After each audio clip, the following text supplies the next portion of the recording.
guys, welcome back to Fulton Street Beats. It's good to see you here again. If you could, take the time, hit that like button down below. It really helps out the channel, helps out the YouTube algorithm, and really pushes the content forward so I can bring you even better content in the future. Today we're going to be discussing a little bit of an AI project. That's right. We are going to ask AI what it thinks the future of Gibson holds based on its analysis of whatever's out there in the computing land to bring us back the best information that it can. So I'm going to ask it a question here in a second, and I am simply going to play you back the answer that AI comes up with. I'm going to be using ChatGPT, and I use ChatGPT a lot to bring you information in my videos, believe it or not. And I fact check it, make sure everything's right. Everything is kind of on basis of the reality. And so far it's been doing good. When it first started using ChatGPT, it wasn't so good, but it's gotten a lot better.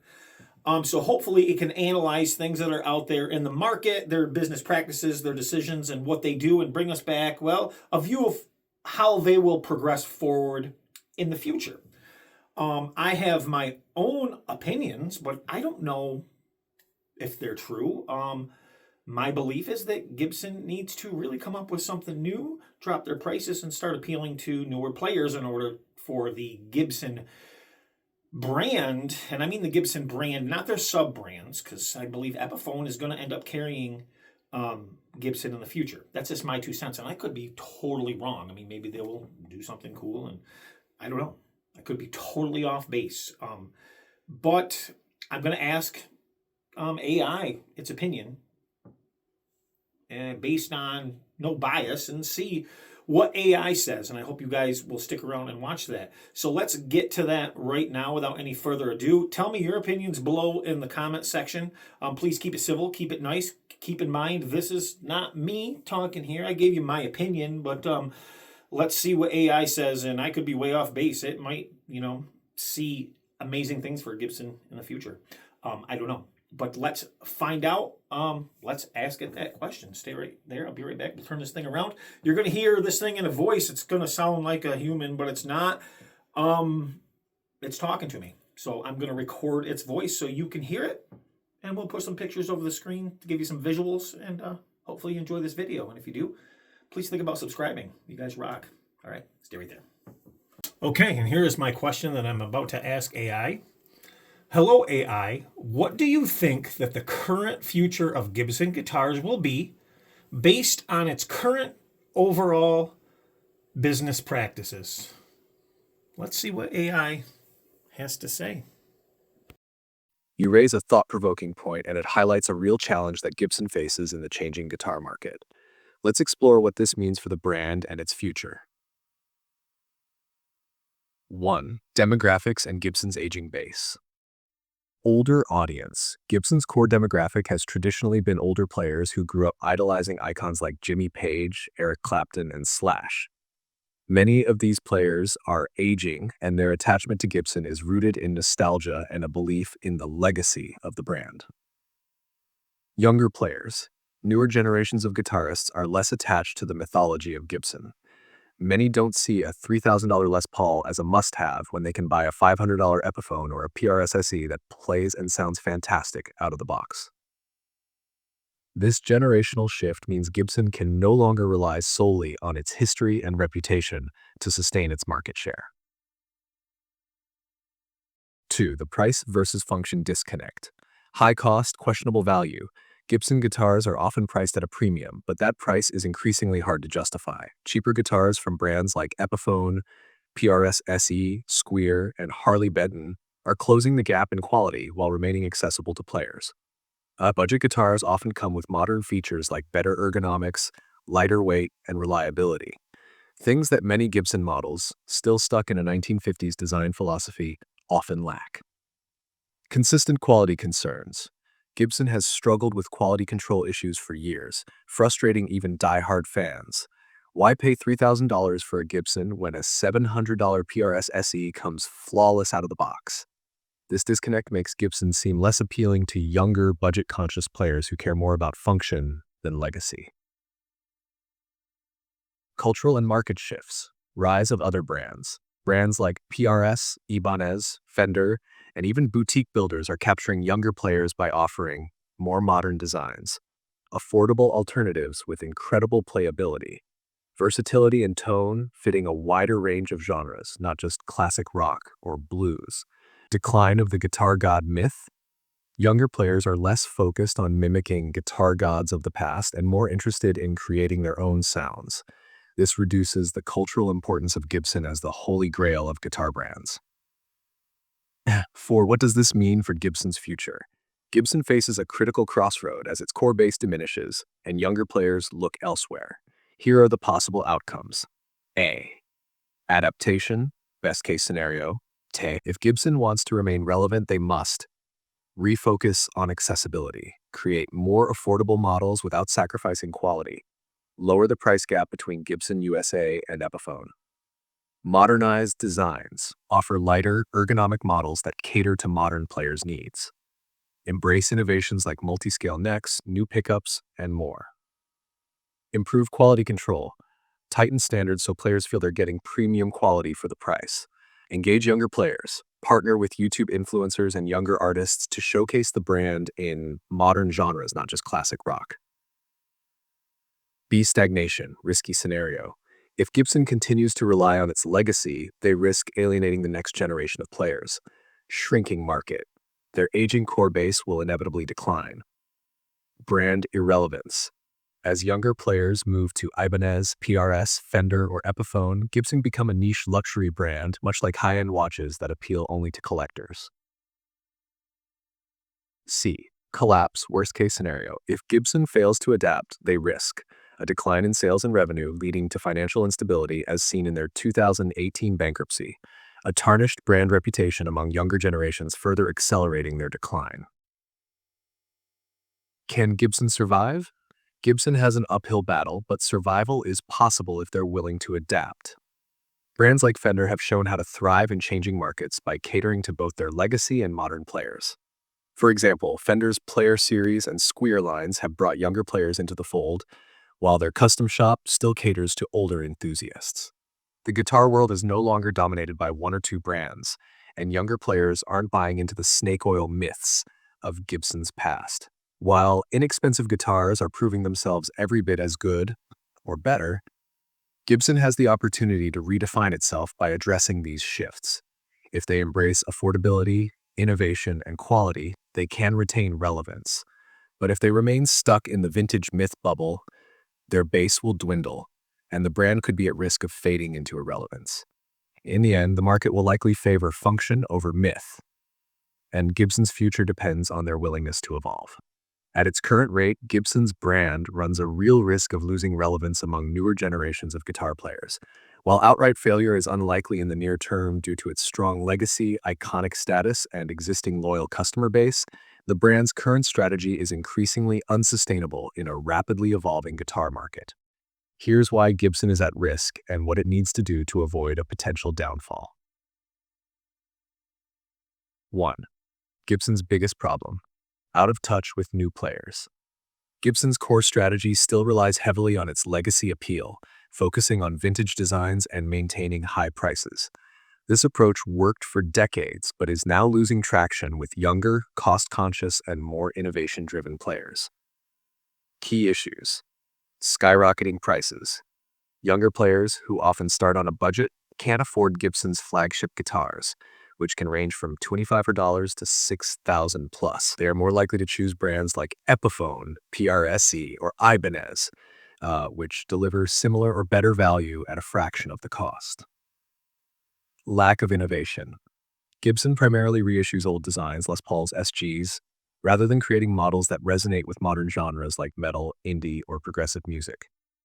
Meanwhile, competitors like Ibanez, Schecter, and PRS offer cutting-edge designs, ergonomic shapes, and features like multi-scale necks and active pickups. Declining interest in the guitar god myth. Many younger players aren't as influenced by the heroes of the past, / Clapton Page, that Gibson heavily markets to. Instead, they follow YouTube guitarists, modern metal players, or genre-blending artists who aren't tied to the Gibson brand. Very interesting. 2.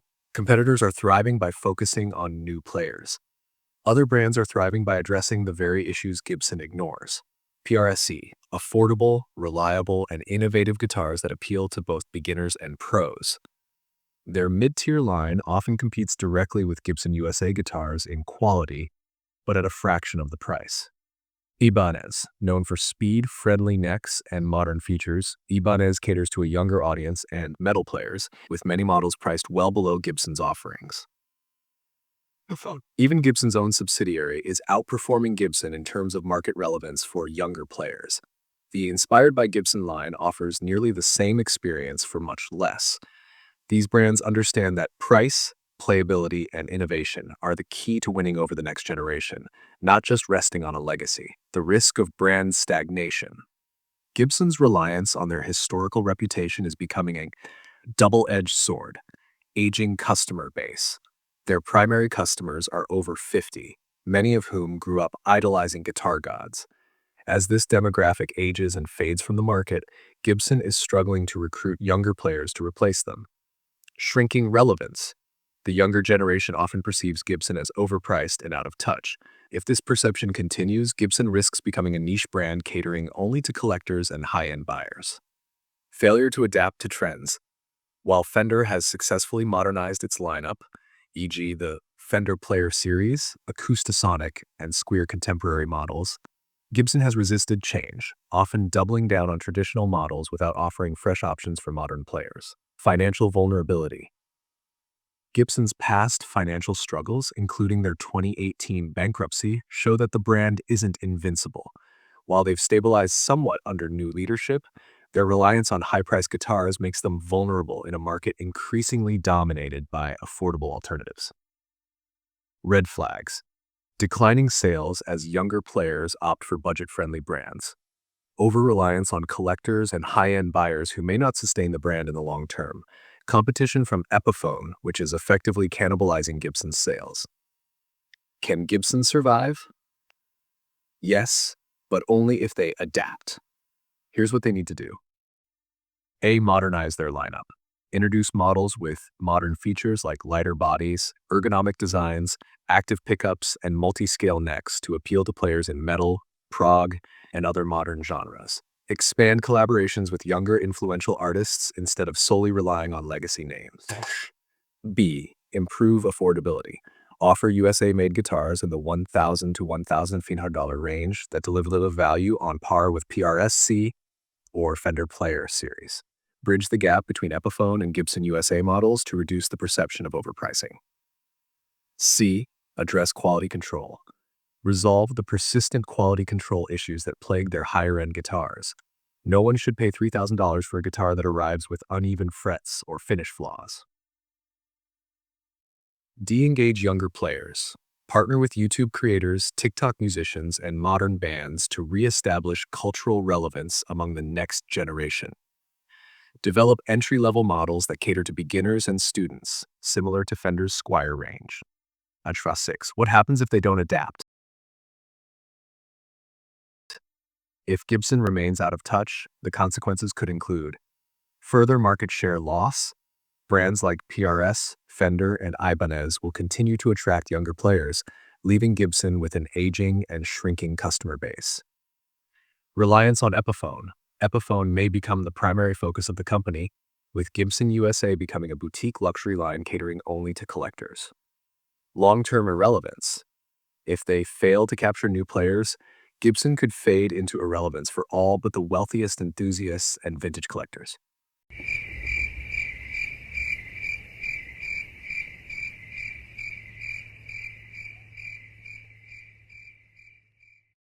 Final verdict. At its current rate, Gibson risks alienating the next generation of players, making them vulnerable to competition. While they're unlikely to fail outright in the short term, their long-term survival depends on their ability to evolve.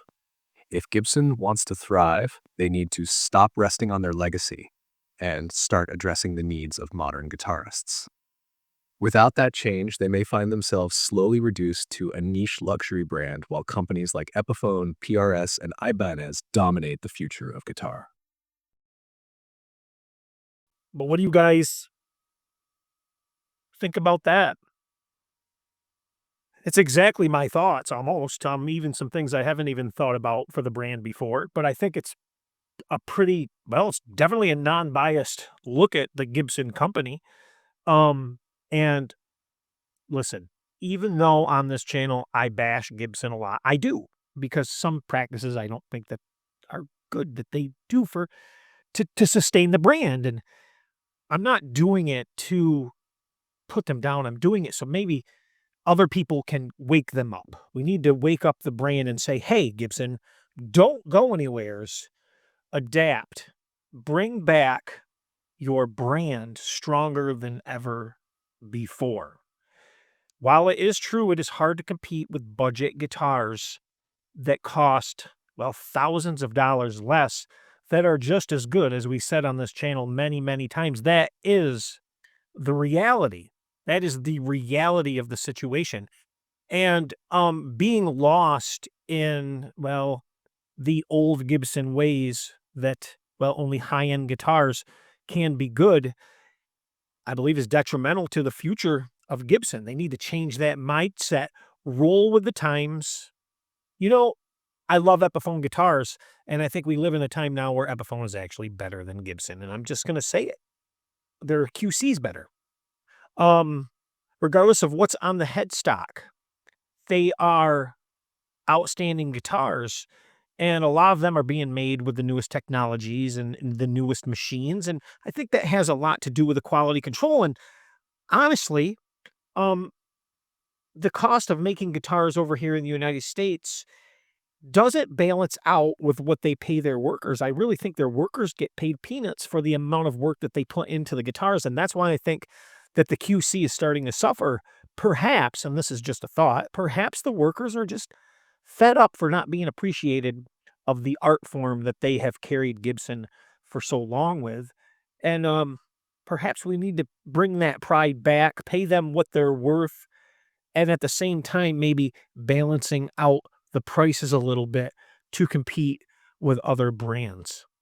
And that's my 2 cents. But what do you think about AI's interpretation of the current situation of Gibson? Let me know in the comment section below what you think. And if you could, be kind, hit that like button, share, subscribe, and I'll be seeing you soon. Remember, it's rock and roll that makes the world do that spinny thing.